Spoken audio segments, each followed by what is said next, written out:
Morning students, 9th class बच्चों, कल lesson number 3 आपका शुरू किया गया था, परमाणु एवं अणु, जिसमें आपको कल जो स्टेप दिए थे उससे आगे है कि परमाणु क्या होता है।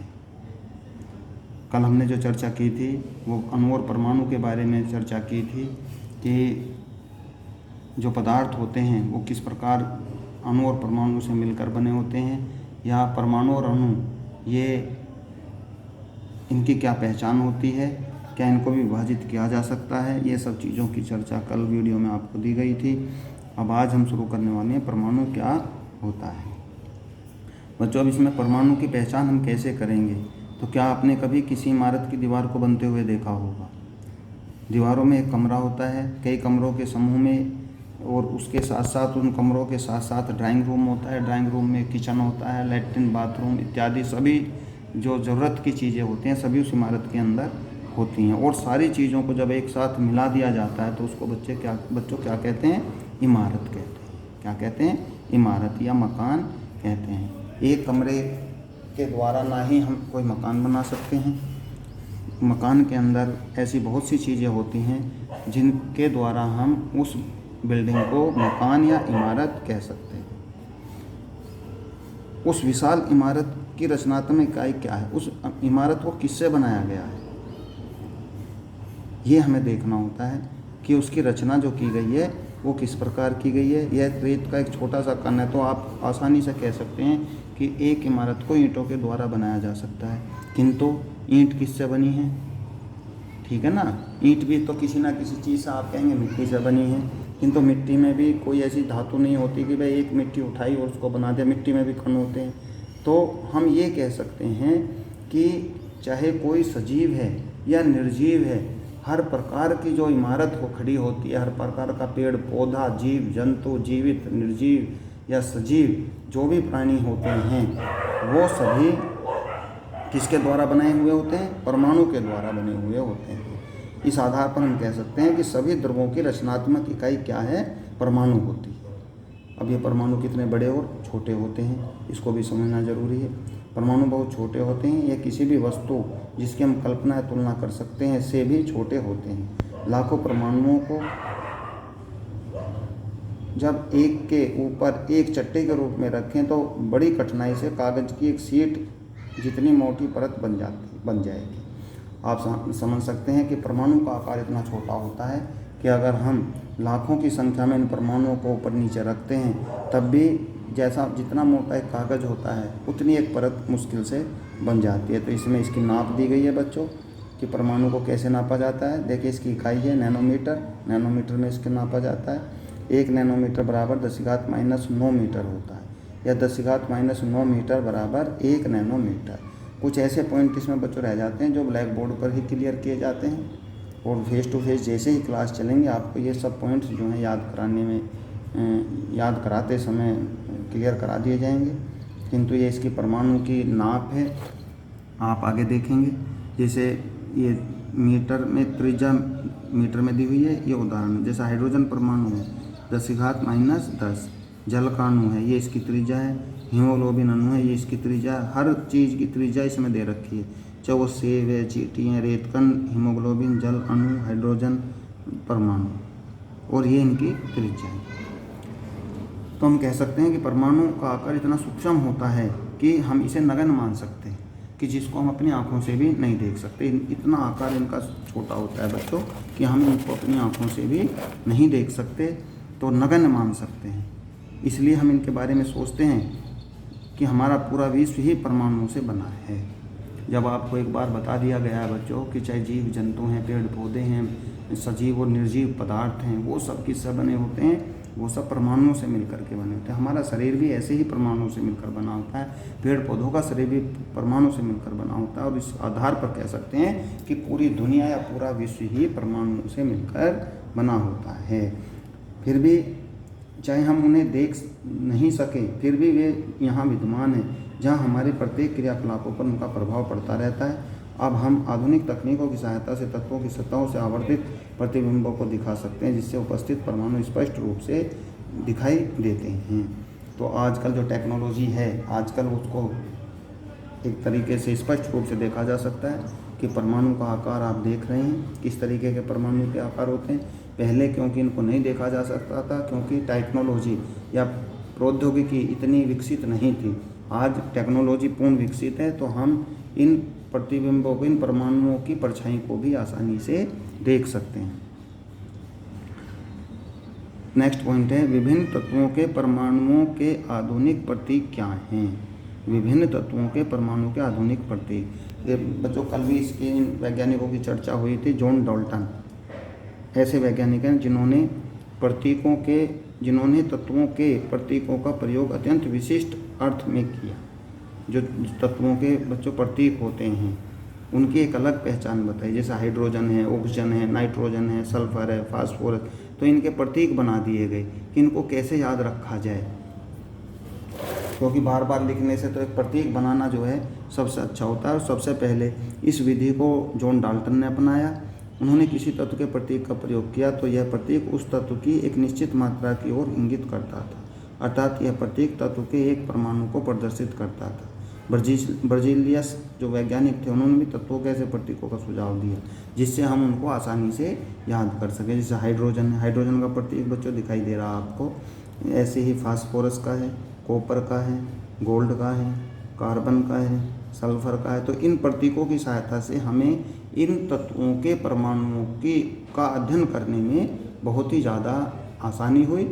और सबसे पहले डाल्टन ने और उसके बाद बर्जीलियस नामक जो वैज्ञानिक थे, उन्होंने बताया कि जो तत्व होते हैं उनके प्रतीक बनाना बेहद ज़रूरी होता है, जिससे उनको आसानी से स्टडी किया जा सके। ये डाल्टन द्वारा सुझाए गए कुछ तत्वों के प्रतीक हैं, आप देख रहे हैं इसमें।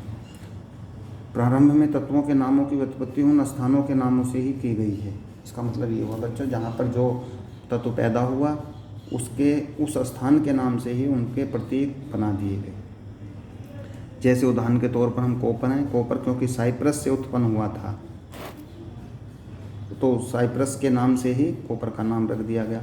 कुछ तत्वों के नाम विशिष्ट रंगों से लिया गया। विशिष्ट रंग जैसे स्वर्ण है, गोल्ड का नाम अंग्रेजी के उस अक्षर शब्द से लिया गया जिसका अर्थ होता है पीला। गोल्ड मीन्स पीला भी होता है और गोल्ड मीन्स स्वर्ण भी होता है। क्योंकि इसका कलर ही पीला है तो उसके नाम पे ही इसको गोल्ड कहना शुरू कर दिया। तो बाद में चल कर के international union of pure and applied chemistry, जिसको IUPAC सिस्टम कहते हैं, IUPAC एक अंतर्राष्ट्रीय वैज्ञानिक संस्था है जिन्होंने फिर इन प्रतीकों की मात्रकों को विशेष रूप से स्वीकृति दी थी। IUPAC इसका फुल फॉर्म है बच्चों, इसको याद कर लेना, international union of pure and applied chemistry. इसको आपको याद भी करना है। और इसमें एक नियम है कि अधिकतर तत्वों के प्रतीक उन तत्वों के अंग्रेजी नामों के एक या दो अक्षरों से बने होते हैं। किसी प्रतीक के पहले अक्षर को सदैव बड़े अक्षर कैपिटल लेटर से तथा दूसरे अक्षर को छोटे अक्षरों से लिखा जाता है। ये इसका एक सिद्धांत है कि जैसे कॉपर है बच्चों, या गोल्ड है, कॉपर है, या कोई भी ऐसा नाम है, तो IUPAC संस्था ने एक नियम बना दिया कि उसके जो पहला नाम होगा वो कैपिटल लेटर का होगा और जो दूसरा नाम होगा वो स्मॉल लेटर से लिखा जाएगा। तो ये IUPAC का ही नियम था। और जो अधिकतर प्रतीक दिए गए, ये उन्हीं तत्वों के अंग्रेजी वर्णमाला की जो स्पेलिंग थी उनके अकॉर्डिंग ही अधिकतर नाम जो है अंग्रेजी नामों के एक या दो अक्षरों को मिला करके उनके प्रतीक बना दिए गए हैं। जैसे हम इसको समझ सकते हैं, उदाहरण के लिए हाइड्रोजन का H, एल्युमिनियम का Al, कोबाल्ट का CO। उसके नाम जब कोबाल्ट का आप स्पेलिंग देखेंगे तो सबसे पहले CO आता है, तो C कैपिटल, O स्मॉल। इस तरीके से इनको बना दिया गया है। आगे बढ़ते हैं बच्चों। कुछ तत्वों के प्रतीक उनके अंग्रेजी नामों के प्रथम अक्षर और बाद में आने वाले किसी एक अक्षर को संयुक्त करके बनाए जाते हैं। जैसे क्लोरीन है Cl, जिंक है Zn। कुछ ऐसे भी नाम आए बच्चों जिसमें पहला अक्षर शुरू का होता था और बाद का अक्षर उस अक्षर के अंग्रेजी अक्षर के सबसे लास्ट वाला वर्ड लिया जाता था। तो ऐसा भी इसमें कुछ लिया गया। कुछ लैटिन भाषा में बनाए गए, कुछ जर्मनी और ग्रीक भाषा के नामों को उसमें मिलाया गया। जैसे लोहे का है, लोहे का सूत्र, जबकि लोहे की अंग्रेजी क्या होते हैं बच्चों, आयरन, किंतु इसका प्रतीक क्या बनाया गया, Fe। ये इसका लैटिन नाम, क्योंकि फेरम है। लोहे का लैटिन जो नाम है बच्चों फेरम है और उसके व्युत्पन्न उसके आधार पर ही इसको Fe से प्रदर्शित किया जाता है, जबकि लोहे की इंग्लिश होती है आयरन। तो कई ऐसे नाम हैं जिसमें जर्मनी भाषा का भी प्रयोग किया गया, लैटिन भाषा का भी प्रयोग किया गया, ग्रीक वर्ड्स का भी प्रयोग किया गया, और एक जो है पूरी लिस्ट बना दी गई जिसमें रासायनिक तत्वों के प्रतीक बनाए गए। ये आपको चित्र में दिखाई दे रहे हैं, एल्युमिनियम से लेकर के और कोबाल्ट तक, कॉपर से लेकर के नियॉन तक, नाइट्रोजन से लेकर के जिंक तक। ये बच्चों आपको लिस्ट भी बनानी होंगी, याद भी करना होगा, और इनको अलग से एक पेज पर इसी लेसन के अंदर आपको लिखना भी होगा, जिससे इन सभी चीज़ों की जानकारी आपको हो जाए कि प्रतीक कैसे बनते हैं और ये तत्व हैं और तत्वों के प्रतीक किस तरह से प्रदर्शित इसमें किए जाते हैं। नेक्स्ट है परमाणु द्रव्यमान। परमाणु द्रव्यमान, जब ये परमाणु के अस्तित्व के बारे में जानकारी हो गई तो बच्चों ये भी बहुत ज़रूरी था कि इसमें क्या द्रव्यमान होता है, या इसको परमाणु द्रव्यमान को मापने की भी कोई ऐसी इकाई होती है। तो इन चीज़ों का भी फिर अध्ययन इसमें किया गया, जिससे पता चलता है कि परमाणु के अंदर द्रव्यमान पाया जाता है। जैसे हम यहाँ उदाहरण पढ़ सकते हैं, हम यहाँ पर एक यौगिक कार्बन मोनोऑक्साइड CO का उदाहरण लेते हैं, जो कार्बन एवं ऑक्सीजन द्वारा निर्मित होता है।